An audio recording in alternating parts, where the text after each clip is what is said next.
এই দেশটা সোনার বাংলা হিসেবে তখনই গঠিত হবে যখন এই দেশে কোনো মারামারি, রাহাজানি, লুটপাট থাকবে না। সেদিন এই দেশটা একটা সোনার বাংলায় রূপান্তর হবে।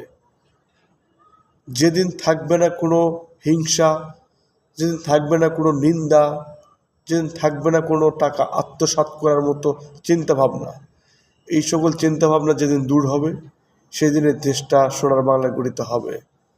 বর্তমান সময়ে কত সুদ, কত ঘুষের তো কথা বলতে আর ইচ্ছে করে না। এত পরিমাণ ঘুষ বেড়ে গেছে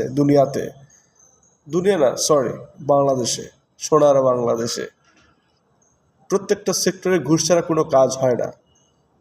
এই ঘুষ নিয়ন্ত্রণ করা সম্ভব রাষ্ট্রের সকল বড় বড় ক্ষমতা সম্পন্ন যে চেয়ারগুলোতে যারা বসে আছে, এরা ইচ্ছে করলেই কিন্তু এই ঘুষ দূর করতে পারে।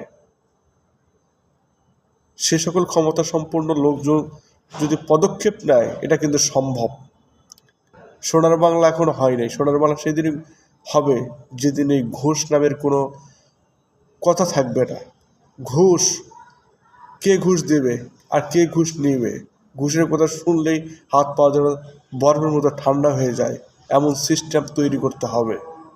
তবেই এই দেশটা সোনার বাংলা হিসেবে গঠিত হবে।